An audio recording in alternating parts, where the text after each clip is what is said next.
예, 민수기는 출애굽한 백성들 중에 결국 누가 가나안 땅에 들어가게 되었는가, 이제 이 질문에 대해서 답을 주는 그런 책인데요. 가나안 땅이라고 하는 이 가나안 약속의 땅을 아주 좀 분명하게 정의를 하자면 한쪽에는 지중해가 있고 또 한쪽에는 요단강이라고 하는 한 작은 물줄기가 골짜기 사이로 지나고 있는 그 곳, 그러니까 그 중간에 있는 비교적 크지 않은 이 땅을 가나안 땅이다, 이렇게 이제 일컫는 것을 볼 수 있습니다. 가나안에 입성한다, 가나안에 들어간다라고 했을 때 요단강을 건너느냐 건너지 않느냐라는 것이 적지 않게 이슈가 되는 것을 저희들이 봤습니다. 특별히 모세의 경우에 모세가 그 요단강 동편에서의 그곳에 머물고 있던 그때도 그분들도 그 사람들도 가나안 족속 또는 미디안 이렇게 부를 수 있었는데 그 가나안 족속들과의 전쟁을 모세가 치렀지만 결국 모세는 요단강을 건너서 이 요단강 서쪽의 땅 가나안 땅에 들어갈 수 없었기 때문에 모세는 출애굽 세대와 함께 죽었다, 우리가 이렇게 설명을 했었습니다. 다시 말씀드리지만 이스라엘 백성들이 여호수아의 영도 아래서 요단강을 건너 이제 여리고와의 싸움을 시작하는 그러한 장면이 있기 전에도 이미 민수기를 통하여 우리에게 요단강 동편에서의 전쟁이 있었음을 충분히 보여주고 있습니다.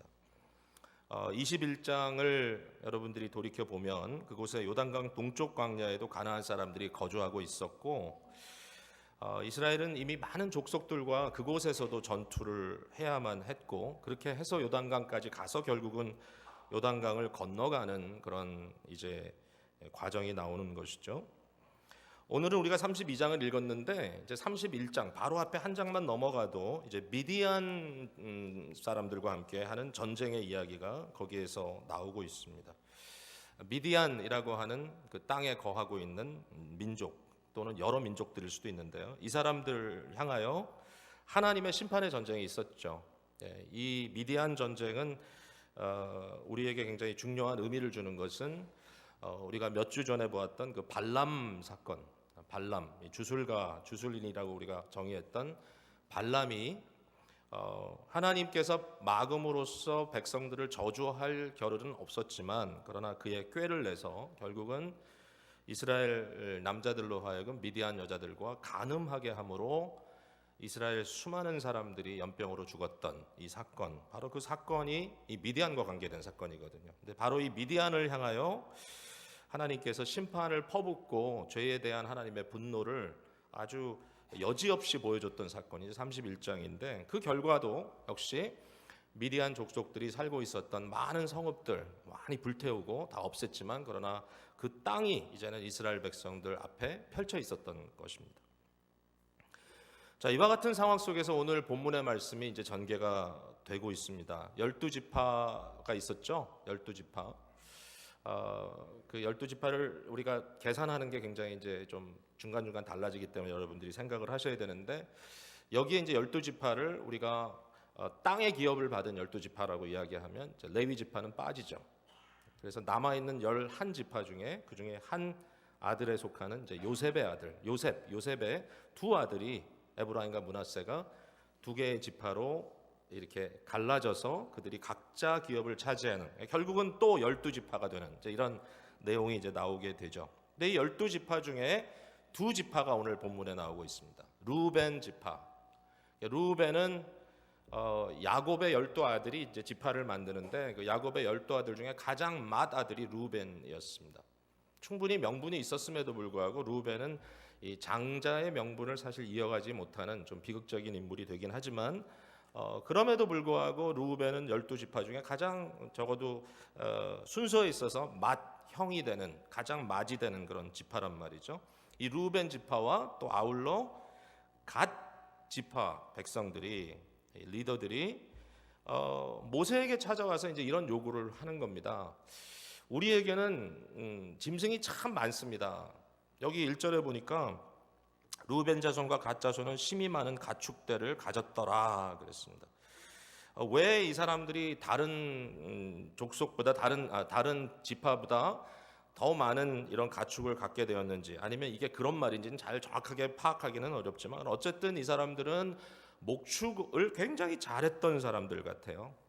근데 자기들이 많은 지금 가축 떼를 가지고 있는데 이 목축적인 관점에서 보니까 우리가 구태여 가나안에 들어갈 필요가 있는가, 이제 이런 질문을 하게 된 겁니다. 적과 꿀이 흐르는 가나안 땅, 특별히 대서양 연안에 있는 비교적 비옥한 땅이 있었는데 그 땅에 들어가서 농사질 사람들은 뭐 들어가야 될지 모르겠지만 구태여 우리는 목축업을 하는 사람인데 도리어 이런 풀이 어느 정도 있는 광야하면 충분하지 않나. 그래가지고 그들이 요단강 동쪽에 있는 이미 정복한 땅에 대해서 이제 마음에 이 관심을 갖게 된 거죠. 그래가지고 이런 이제 요청을 하는 겁니다. 우리는 여기 머물게 해주십시오. 우리는 이 땅이면 충분하니까 이곳에 머물어서 우리가 우리의 가축들을 돌보고 우리의 가족들을 위하여 성읍을 짓고 우리가 여기에 정착할 수 있도록 해주세요. 이렇게 이제 부탁을 했던 것이죠. 아주 상징적인 말이 나옵니다. 5절 마지막에 우리에게 요단강을 건너지 않게 해주십시오. 구태여 우리가 요단강을 건널 필요가 없을 것 같습니다. 우리는 여기 이곳으로도 충분합니다.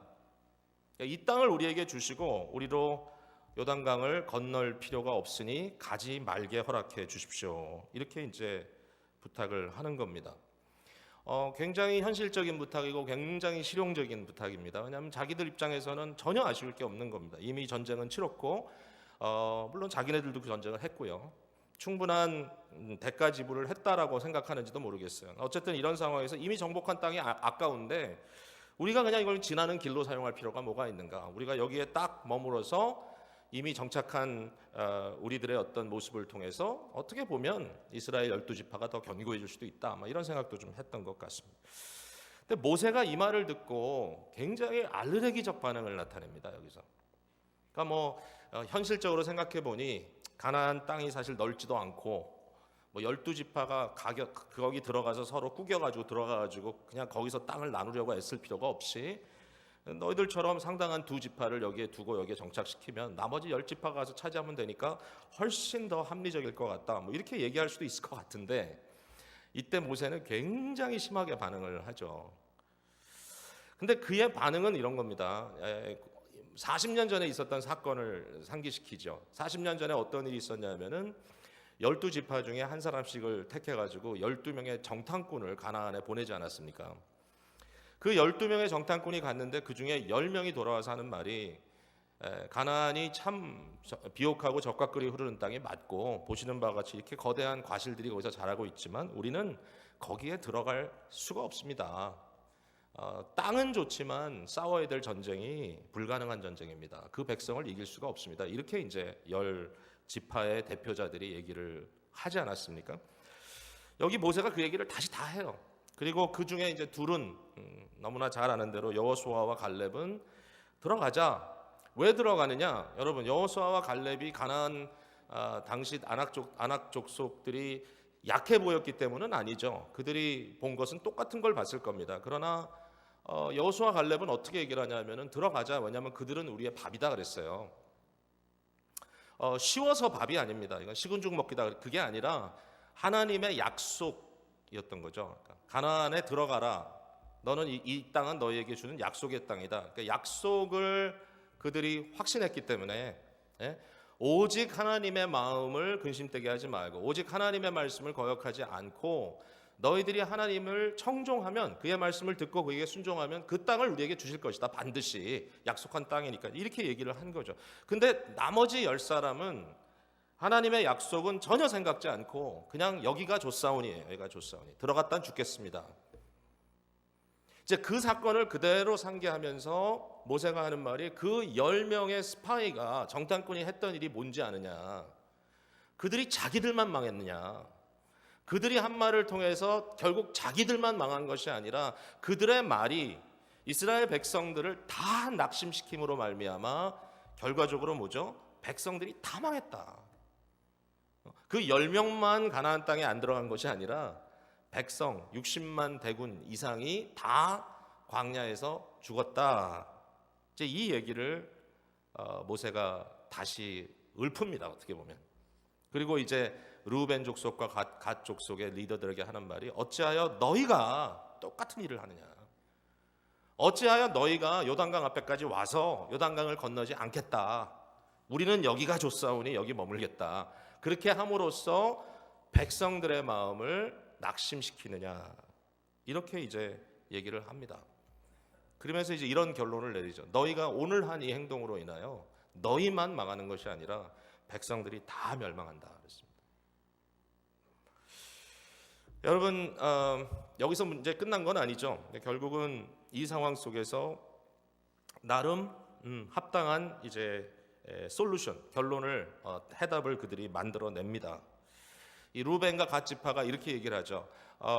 우리가 우리의 형제들을 버리는 것이 아니다. 우리가 가나안 전쟁을 싸우기 싫어서 안 가려는 것이 아니다. 아무리 생각해도 이 땅이 합당한 땅이고 여기 있을 수 있는데 그렇게 하기 위해서 우리가 대가를 치르겠다. 그것은 뭐냐면 자기네들이 먼저 무장하고 다른 형제들보다 앞서서 가나안 정복 전쟁에 뛰어들겠다라고 이제 얘기를 하죠. 그리고 가나안에 들어가서 전쟁을 한 이후에 모든 이 나머지 족속들이 나머지 지파들이 다 자기 땅을 기업으로 소유한 이후에도 우리가 이제 돌아올 텐데 이 자리로 돌아올 때 우리가 비록 가나안에 들어가서 싸웠지만 그 땅을 가지고 우리가 정복 싸움을 했지만 그러나 그 땅에서는 아무런 대가를 우리가 요구하지 않겠다. 우리는 이것만 그대로 우리의 땅으로 받겠다라고 이렇게 이제 얘기를 합니다. 결과적으로 나중에 이제 12지파가 땅을 나누는 것을 보면 이제 여기서 말하는 르우벤과 갓 지파가 요단강 동편의 땅을 차지하게 되고 또 므낫세 지파가 이 반이 이렇게 나뉘어 가지고 반은 서편에 반은 동편에 이렇게 차지하는 이제 그런 모습을 보게 되는 거죠. 결론적으로 요단강 동편에도 12지파의 일부가 그곳을 차지해서 살게 되고 세틀하게 되는 이제 그런 내용이 그런 상황의 어떤 그 역사적 이유가 오늘 본문에 기록되어 있습니다. 자, 이 본문의 말씀을 우리가 어떻게 그럼 이해해야 될 것인가? 이게 굉장히 좀 중요한 것 같아요. 오늘날 이 구약 이스라엘을 통하여 그림으로 보여주는 하나님 나라의 모습에 대해서 우리가 어떻게 볼 것인가? 자, 여기 문제를 하나 정리하자면 이제 이런 겁니다. 오늘 본문이 좀 특이한 건 뭐냐면요. 우리가 일반적으로 뭐 이미 얘기를 했지만 가나안 그러면은 요단강 건너야 되거든요. 요단강을 건너야 약속의 땅 가나안 땅에 들어간다고 하지만 실제로 기업의 땅의 장소의 문제가 아닌 것을 여기서 표현하고 있습니다. 다시 말해서 다 가나안 땅으로 들어가지 않는다 할지라도 모두가 다 요단강 서쪽으로 넘어가지 않는다 할지라도 일부가 남아있다 할지라도 그 기업의 땅의 문제가 아닌 다른 더 중요한 문제가 있다라는 것이죠.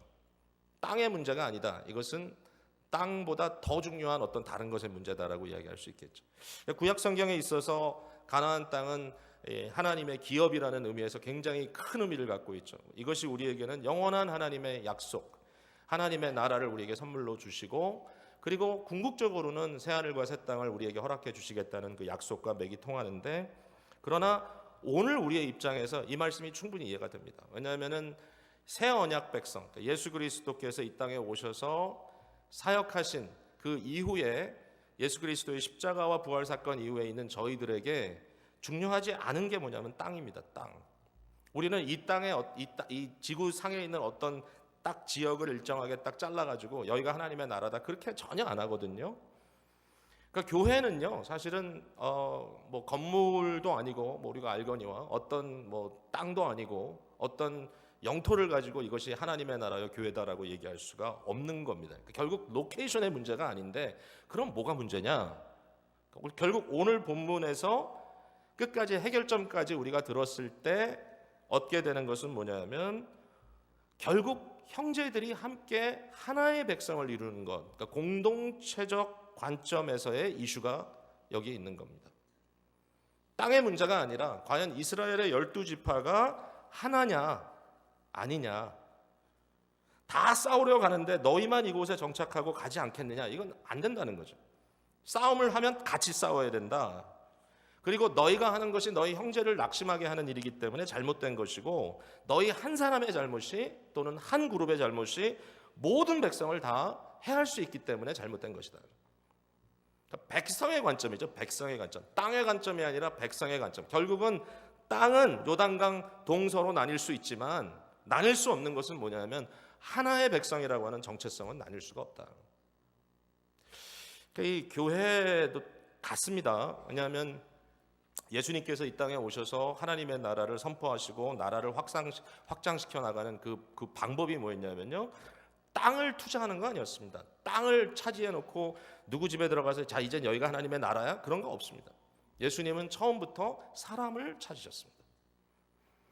12지파를 상징하는 12제자, 12사도를 부르시고 백성들을 예수 그리스도의 백성으로, 예수 그리스도의 나라의 시민으로 불러주셨던 거죠. 자, 그런 의미에서 오늘 본문의 말씀이 오늘날 교회와 잘 맥이 통한다고 생각해요. 결국은 공동체의 문제이다. 자, 오늘 본문에 대해서 우리가 몇 가지만 좀 생각을 좀 더 해보겠습니다. 자, 첫 번째는 공동체적 책임론에 대해서 좀 말씀을 나누고 싶습니다. 공동체적 책임. 자, 이 공동체라는 말이 우리 교회에서는 비교적 많이 사용되는 것 같아요. 제가 우리 집사님들이나 장로님들이 이 공적으로 기도를 인도하실 때 보면은 기쁨의 공동체, 주빌리 공동체, 이 공동체란 말을 참 많이 쓰세요. 그 이유는 아마 적어도 우리가 이야기를 할 때 이 커뮤니티, 공동체의 개념을 많이 강조를 하고 있지 않나 생각은 돼요. 그러나 시대적으로는 이 공동체라는 말이 별로 감동이 없는 말입니다. 왜냐하면 오늘 이 시대에 중요한 키워드가 있다면, 각자 마음속에 있는 어떤 생각이 있다면 그것은 뭐냐면 개인적 행복 추구의 권리입니다. 개인적 행복 추구의 권리, 나의 권리, my right라는 말이 굉장히 요새는 강렬합니다. 개인적 행복 추구의 권리가 어떻게 보면 굉장히 미국적인 개념이죠. 미국이라고 하는 하나의 민주국가가 형성되는 그 과정 속에서 모든 사람은 개인적 행복 추구에 있어서 똑같은 권리를 갖고 있다. 이것이 미국의 그 founding spirit, 미국의 설립의 어떤 정신이라고 말할 수 있겠죠. 그러니까 오늘날 이러한 정신이 사실상 가장 많은 사람들에게 어필하는 정신이기 때문에, 심지어는 교회 안에서도 성도들도 아마 저와 여러분 동일할 거예요. 우리 각자가 가지고 있는 나를 위한 행복 추구의 권리에 대해서 굉장히 예민하다는 것이죠. 미국에 대한 정치를 이야기할 때마다 항상 그 모든 사람들이 읽어야 되는 중요한 책 하나가 미국의 민주주의라는 이 알렉시스 드 톡빌이라고 하는 분, 프랑스 사람이 썼던 그 미국 설립 당시에 나온 한 저서인데, 그 책에 보면 그분이 이렇게 얘기를 하죠. 미국이라고 하는 이 나라의 건립은 하나의 실험인데, 이 지구 역사상 굉장히 아주 새로운 하나의 국가 실험인데, 이 미국적 민주주의라는 것이 성공하기 위해서는 굉장히 중요한 동질성이 하나 필요하다. 그러니까 절대로 개인적 행복 추구의 권리만을 따지는 사람들이 모여서는 국가를 이룰 수가 없다. 그래서 그가 얘기한 게 뭐냐면은 신앙적 동질성, 스피리추얼한 그런 컨센서스. 그러니까 같은 하나님 아래서 어떤 그 하나님에 대한 신앙의 공동체라는 그런 공동체성이 만약에 상실된다면, 자기 자신을 초월하는 어떤 주권자의 그런 의식에 대한 그러니까 영적인 동질성이 상실된다면 이 나라는 더 이상 존재할 수 없을 거다라는 그러한 예고적인 선지적인 말을 했던 게 있습니다.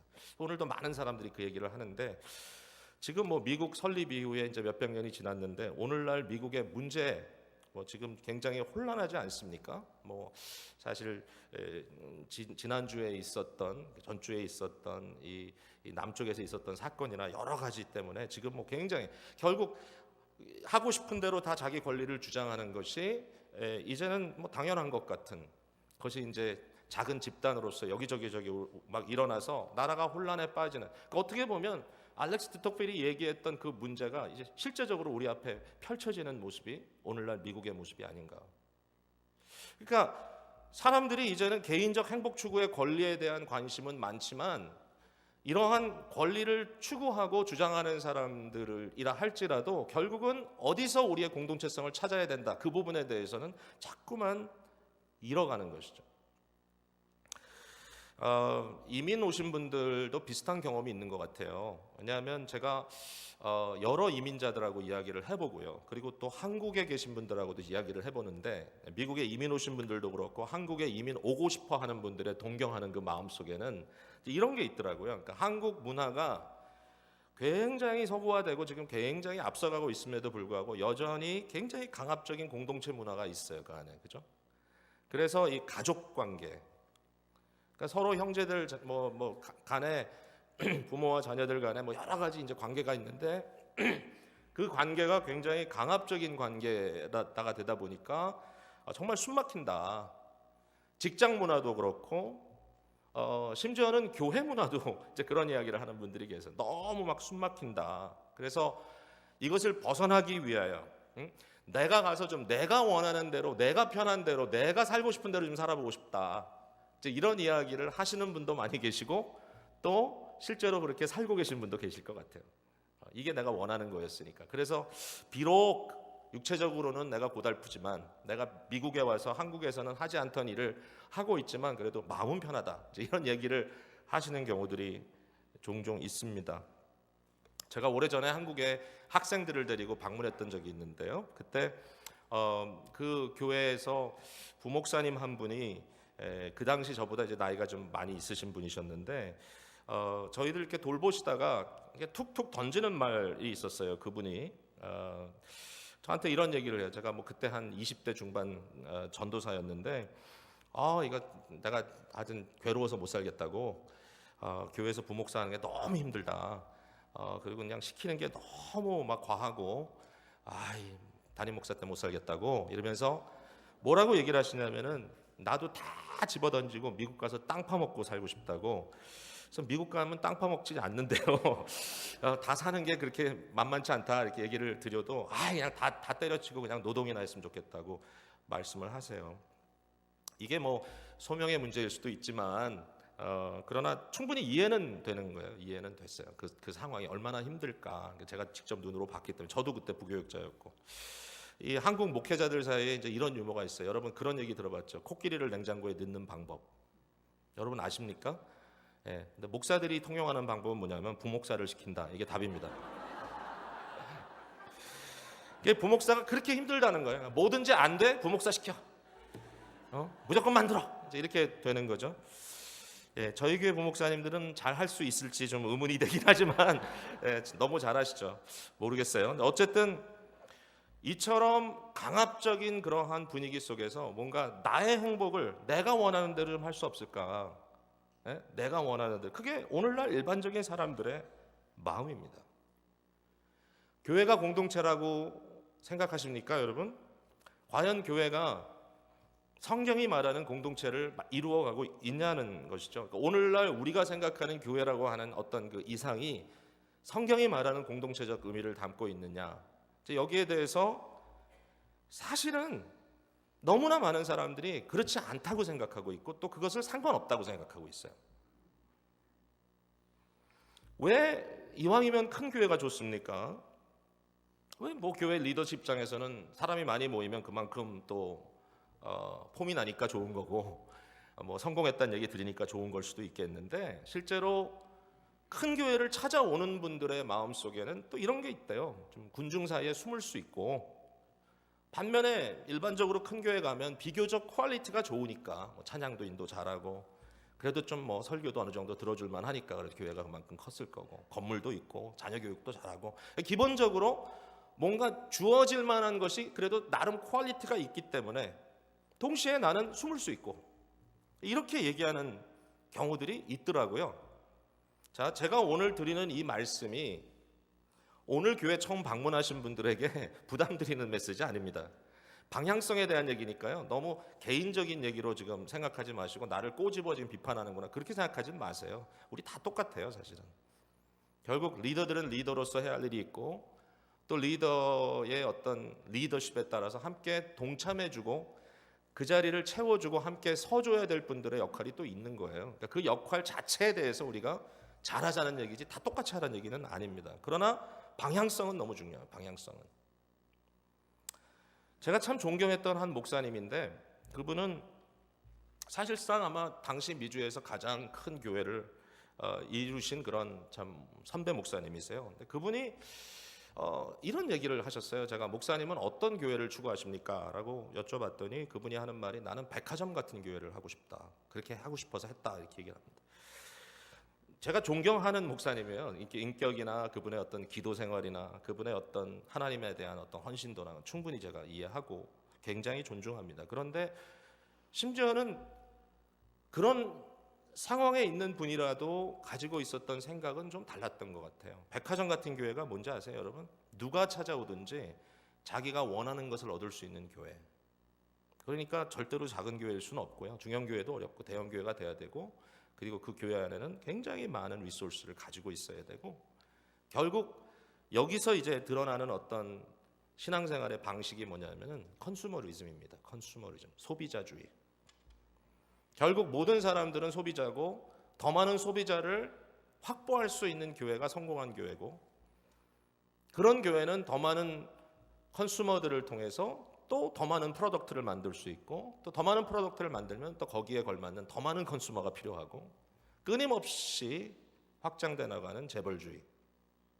심지어는 교회를 이야기할 때도 그런 어떤 방향에서 이야기를 하는 것을 본다면 좀 고민스럽다는 거죠. 그러니까 그런 각 사람이 가지고 있는 어떤 나의 어떤 개인적인 행복의 추구만이 굉장히 부각되고 그 교회 안에서 나 한 사람을 통하여 어떤 일이 벌어지는가 물론 뭐 봉사를 하지 말라든지 그냥 여러분 아무것도 하지 마세요 그런 건 아니겠지만 그러나 적어도 어떤 방향성이나 철학에 있어서 좀 심각할 수 있지 않을까라는 생각이 들어요.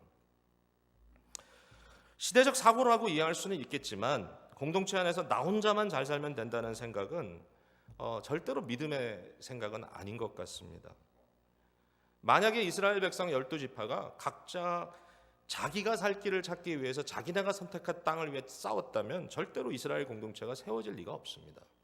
가나안 정복기에 한 가지 적어도 우리에게 굉장히 감동 주는 사건은 뭐냐면 12지파가 이 루벤과 갓지파를 제외하고는 다 제비 뽑았어요.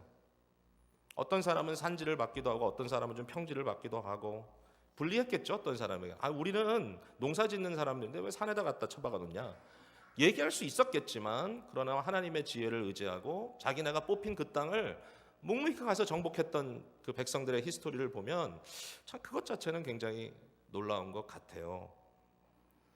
형제들은 전쟁에 나가건 말건 나는 그냥 여기서 내가 좋은 땅에 살겠다. 그게 아닌 거죠. 미국의 시민이 된다는 것은 특권입니다. 어쨌든 미국이 좀 욕을 먹는 나라라 할지라도 지금 세계 정세 안에서 그러나 여전히 미국은 미국이죠. 미국의 시민이라는 것은 작은 파워가 아닙니다. 근데 제가 최근에 미국 시민권을 받았는데요. 미국 시민권을 받는 그 과정에서 제 마음속에 여러 가지 생각들이 교차했어요. 제가요 시민권 없이 영주권 갖고 살 때는요 저의 시민권은 딴 데 있었어요.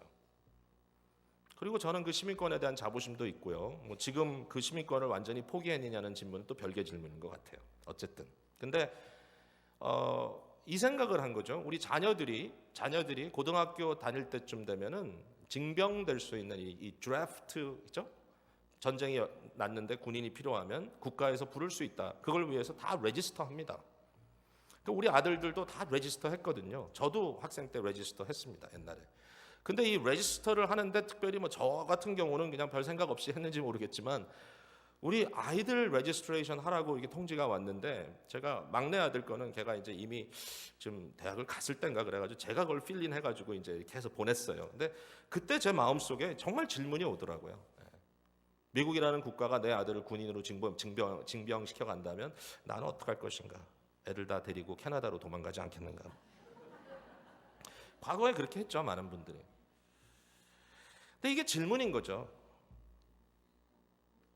미국이라는 나라의 일원으로 살아가는 혜택, 거기에 대한 특혜는 있는데 혹시라도 부담이 된다면 나는 이 나라 떠나겠다.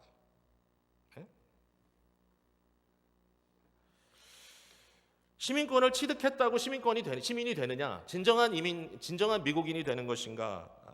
아닌 거죠. 결국은 욕먹어야 되는 시민인 거죠.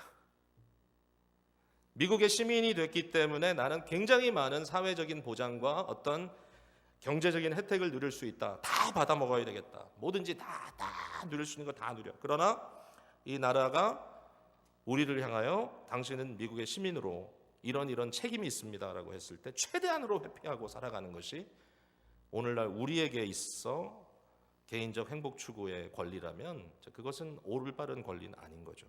그러니까 이런 문제 앞에 우리가 좀 솔직하게 지금 말씀을 대면하고 있는 거예요. 지금 저는 미국 시민 얘기를 하고 있는 건 아닙니다. 왜냐하면 이 자리에 계신 분들은 다 미국 시민도 아니고 또 각계 여러 한국을 비롯하여 시민이시고 또 자기 나름대로 가지고 있는 애국심과 충성심이 있고 충분히 거기에 대해서 잘하고 계시다고 생각합니다. 그러나 중요한 건 뭐냐면 하나님 나라의 시민의 의미가 뭔가. 예수 그리스도의 복음은 개인만의 구원을 위한, 내가 어떻게 하든지 내가 예수 믿고 죽으면 천당 간다, 이런 의미에서의 복음이 아닌 거죠. 기독교는 아무리 뜯어놓고 보려고 해도요, 예수 그리스도의 몸된 교회라고 하는 공동체성을 떠나가지고 무조건 나 개인, 나만 잘 살면 된다? 전혀 아닙니다. 그래서 내가 하나님의 주권적 은혜에 따라 예수 그리스도 안에서 그리스도와 연합되어 그리스도 안에서 의롭다 칭함받은 구원받은 백성이 되는 것, 너무너무 큰 축복이고 그것을 깨닫게 되는 순간 우리 너무 감동받아서 정말 눈물이 날 정도로 감사한 건 사실이지만, 그러나 거기서 끝이 아닌 거죠. 너희가 믿음으로 구원받았다고 하는 그 믿음의 퀄리티가 뭐냐? 반드시 성화의 과정이 있는 겁니다. 반드시 예수 그리스도의 윤리가 따라가는 겁니다. 윤리는 공동체에 대한 것입니다. 하나님과의 관계, 이웃과의 관계, 공동체 안의 관계.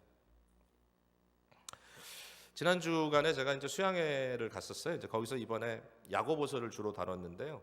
야고보서를 읽으면서 이제 믿음이냐 행위냐 뭐 이런 이제 디베이트가 나오잖아요. 근데 잘 들여다 보니까 행위에 대한 게 아니에요. 다 믿음에 대한 거예요. 야고보서에서 말하고 있는 가장 중요한 단어는 믿음이에요. 믿음이란 단어는 19번 나와요. 행위라는 단어는 뭐 13번인가 정도밖에 안 나와요. 12번인가.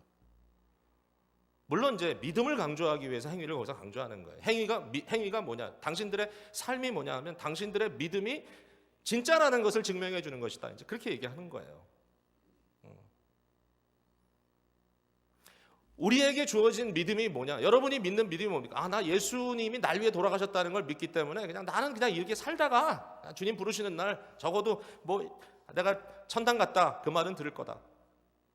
야고보 입장에서는 교회의 리더로서 하나님의 교회, 특별히 1세기의 그 어렵고 힘든 박해의 상황 속에서 교회를 세워나가는 리더로서 그런 이야기를 하는 사람들을 향하여 얘기하는 거예요. 너희 믿음을 산 믿음이라고 할 수 있느냐? 너희 믿음은 죽은 믿음이다. 죽은 믿음이 과연 너를 구원할 수 있겠느냐? 이렇게까지 이제 뚫고 들어가는 거예요. 너희가 하나님이 한 분인 것을 믿느냐? 잘하는도다. 마귀도 믿고 떠느니라. 마귀는 구원받은 존재가 아니잖아요. 그럼 어떡하란 말이냐? 이런 얘기를 해요. 내 형제들아, 영광의 주 곧 우리 주 예수 그리스도에 대한 믿음을 너희가 가졌으니 사람을 차별하여 대하지 마라. 뭐 이건 한 부분이죠. 정말 영광의 복음, 영광의 그리스도를 너희가 주로 모셨다면 너희의 삶이 공동체적인 관계성 속에서 너희의 책임을 하는 것이어야 된다. 그것이 살아있는 믿음이다. 그것이 우리를 예수 그리스도 안에 여러 가지 시험과 환난 속에서도 참고 견딜 수 있도록 해주는 진정한 믿음이다. 그 믿음 얘기를 하는 겁니다.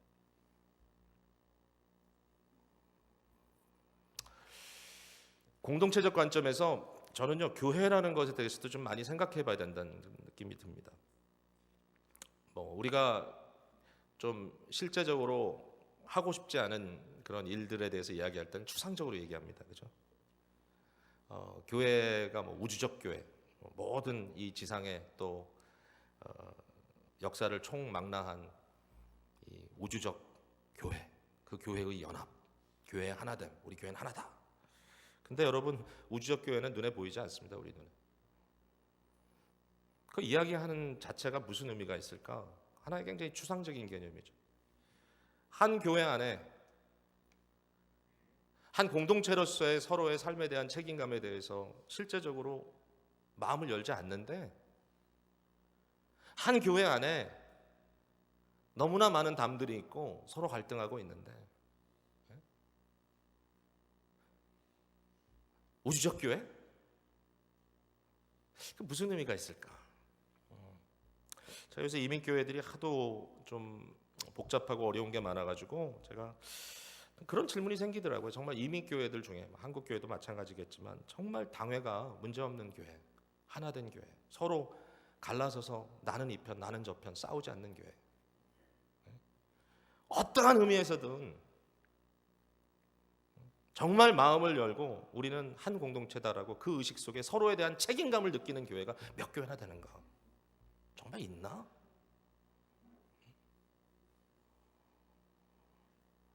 또 교회와 교회 사이에도 그래요. 제가 보니까 각자 교회마다 부르심이 있어요.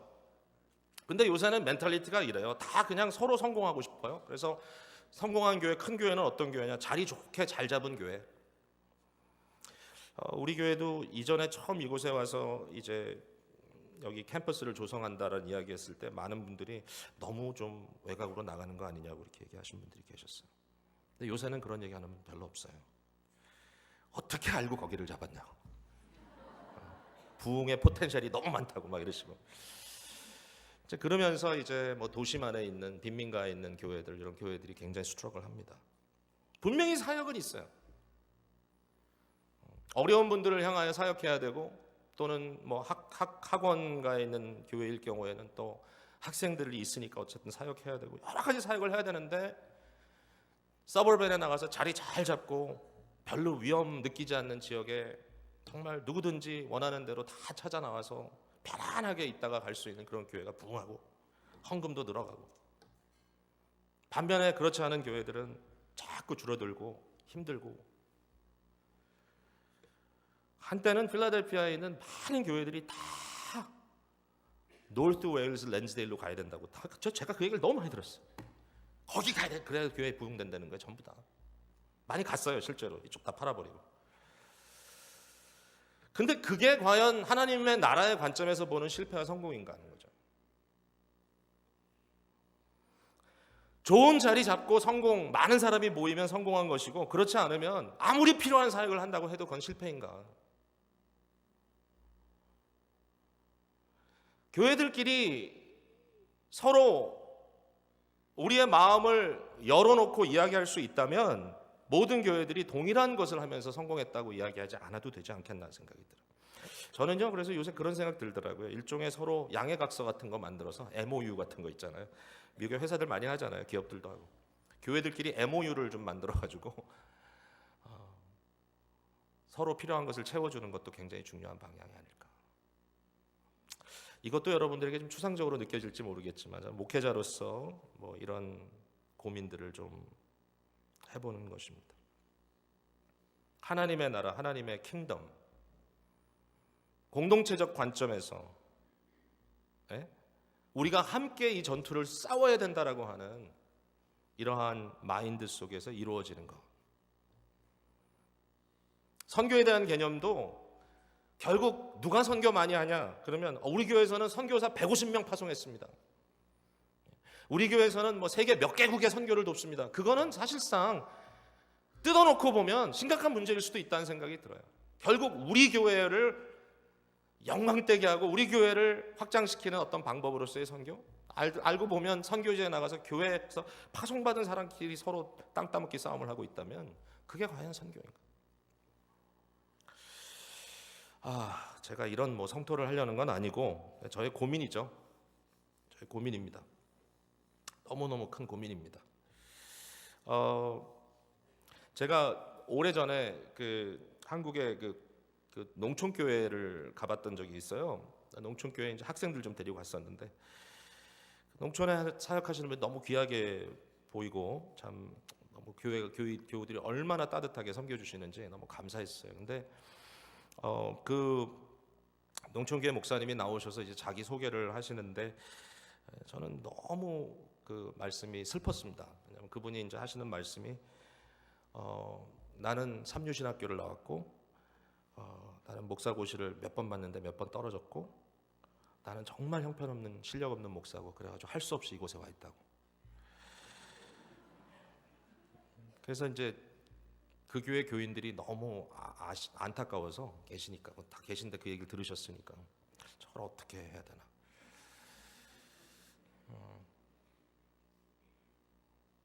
결국은 무엇이 우리가 지향하는 방향인가 너무 세트돼 있어. 다 사람들 머릿속에. 이 고민에 대해서 오늘 본문의 말씀은 조금 세게 치고 있다라는 생각을 해보게 됩니다. 제가 1부 예배 때는 굉장히 세게 얘기를 했는데 3부 예배 때는 지금 제가 약간 주눅 들어가지고 지금 좀 세게 나가야 되는데 잘 못하겠어. 이게 왜 이럴까? 왜 이럴까요? 자꾸 제가 지금 홀드백을 하고 있어요. 그죠? 여러분 상처 안 받게 하려고. 참 힘들어요. 그렇지만 한 가지는 더 얘기하고 넘어가야 되겠습니다. 마지막입니다. 오늘 본문이 강조하는 것은 하나의 누룩의 문제입니다. 하나의 누룩의 문제. 이게 무슨 얘기인가 하면요. 누룩은요. 성경에 보면 누룩은 퍼져나가는 겁니다. 그 누룩 자체는 작지만 그 누룩이 주는 영향이 커요. 그래서 이 영향에 따라서 결국은 빵 전체가 부푼다. 이제 이런 의미에서 누룩인데 예수님께서도 바리새인들의 누룩을 조심하라고 제자들에게 얘기했습니다. 저들의 교만의 죄, 저들의 마음속에 철통같이 깔고 있는 자기 우월의 마음, 그 누룩이 누룩이라는 거죠. 다시 말해서 그것이 거기 머무는 것이 아니라 그것이 백성들을 망하게 한다는 겁니다. 고린도전서 5장 6절에 너희의 자랑하는 것이 옳지 않도다. 적은 누룩이 온 덩어리에 퍼지는 것을 알지 못하느냐. 여러분, 이 구절에서 바울 사도는 고린도 교회 안에 있었던 한 음행을 얘기합니다. 한 남자가 자기 아버지의 아내를 취했다 그랬습니다. 스텝마더와 결혼한 겁니다. 결혼을 한 건지 동거를 하는 건지. 그러면서 바울 사도가 하는 말이 이런 일은 불신자 사회에서도 보기 어려운 일인데 너희 고린도 교회 리더들, 가장 영적이라고 스스로 자부하고 있는, 우리는 예언도 하고 방언도 하고 수많은 영적인 은사를 갖고 있다고 하는 너희들이 교만하여 이 문제를 문제로 보지 않는다라는 것입니다. 너희가 오히려 교만하여져서 어찌하여 통한이 여기지 아니하느냐, 이 문제를. 아마 이랬던 것 같아요. 그 교회, 고린도 교회는요, 그만큼 실력 있는 교회라고 스스로 자부했던 겁니다. 우리는 영적으로 능력 있는 교회야. 우리는 힘 있는 교회야. 그래서 오히려 이 정도쯤이야 웃어넘길 수 있다. 우리 여유 있어. 뭐 죄가 뭐 다 죄지 뭐. 이런 것 정도는 우리가 받아들이고 언젠가 그 사람이 서서히 변할 때를 기다리면 되겠지. 우리 교회는 참 편안한 교회야. 우리 교회는 통이 큰 교회야. 우리 교회 편안한 교회. 문제를 문제로 인식하지 않고 그 영향이 교회 전체에 퍼져나가고 있고 심지어는 주위로 퍼져나가고 있는 것에 대해서 민감하지 않은 아주 교만한 모습. 저는요, 기쁨의 교회라는 신앙 공동체가 이런 교만한 교회가 되지 않기를 바랍니다. 우리 안에 있는 스스로 의로워하는 죄라든지 우리 안에 있는 하나님에 대한 불신, 우리 안에 있는 안일함, 그것이 무엇이든지 간에 기쁨의 교회는 참 편안한 교회야. 우리 교회는 다 수용할 수 있습니다. 우리 교회 오면 편안합니다. 누구도 뭐라고 안 합니다. 더군다나 교회 리더들이라고 하는 세움받은 분들의 삶 속에서 우리 교회는 뭘 해도 상관없어요. 아무렇게나 해도 될 것 같다라는 그러한 어떤 말 또는 그러한 생각들이 우리 교회를 교만하게 하는 말이라면 저는 하나님 앞에 책망받을 일이라고 생각이 됩니다. 오늘 본문에서 가장 중요하게 여긴 것은 낙심시킨다는 것입니다. 낙심. 여러분, 낙심한 교회를 보신 적이 있나요? 보셨을 거예요. 여기저기서. 소망을 상실하는 겁니다. 우리에게는 변화될 능력이 없어. 냉소적입니다. 사람들마다 다. 모이면 교회 욕하고 서로 욕하고 그냥 안 좋은 이야기를 아무것도 아닌 것처럼 합니다. 그리고 결론적으로 뭐죠? 각각 자기 살 길을 찾기 시작하는 거예요. 나라도 살아야 되겠다. 뭐 그 정도라도 여력이 있으면 감사한 일이고요. 진리에 대한 관심, 복음에 대한 열정, 은혜에 대한 사모, 이런 관심은 식어버리고 각기 자기에게 편한 길을 찾아가려고 하고 있는 것. 낙심한 교회는 사명을 감당할 수가 없죠. 새로운 도전 같은 것은 불필요하고 또 불가능합니다.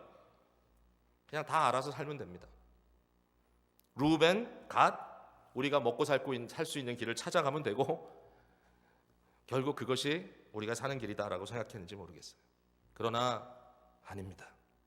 왜 너희가 형제를 낙심시키려고 하는가? 너희만 망하는 것이 아니라 모두가 다 망한다. 영적인 긴장감이 풀려버린 그러한 상황 속에서 결국 우리의 죄악된 죄성에 의하여 지극히 이기적이고 지극히 자기중심적인 자기 편안함을 추구하는 그런 삶의 현장 속에 빠져 있다라는 것입니다. 우리의 사는 삶 속에 영적인 긴장감이 풀려 있는 상태에서 살아간다는 것은 굉장히 위험한 일입니다.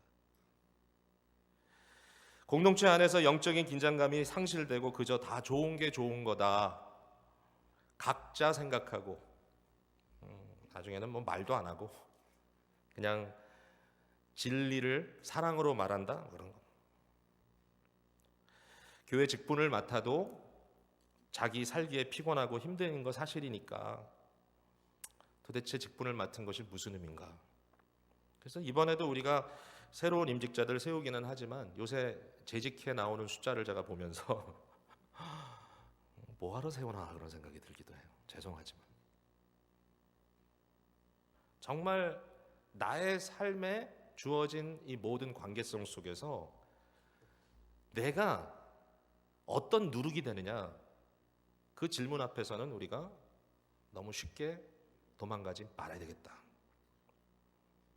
루벤, 갓 자기에게 좋은 것을 택하고 그것을 통해서 자기네가 샬롬, 평강과 안식을 누릴 수 있다고 생각했지만 그러나 공동체라고 하는 부르심 안에서 하나님과의 관계 속에서 이웃과의 관계 속에서 하나님을 경외하고 이웃을 사랑하고 그것을 위하여 헌신하고 서로의 멍에를 메어주는 것이 얼마나 더 큰 평강이고 얼마나 더 큰 안식이고 얼마나 더 큰 영광인지 오늘 본문 앞에서 우리는 질문해야 될 것입니다. 예수님께서 작은 소자 하나라도 낙심시키면 작은 소자 하나라도 넘어뜨리면 도리어 연자맷돌을 목에 메고 물에 빠지는 게 낫겠다. 굉장히 심각한 얘기를 하신 거죠. 그 말씀 앞에 여전히 우리는 고민할 수밖에 없습니다. 복음은 단순히 우리를 편안하게 해주는 게 아닙니다. 복음은 우리를 진리에 서게 합니다. 오늘도 이 말씀 통해서 서로 믿음으로 더 크게 반응하고 교제하는 여러분들 되시기 바랍니다. 기도하겠습니다.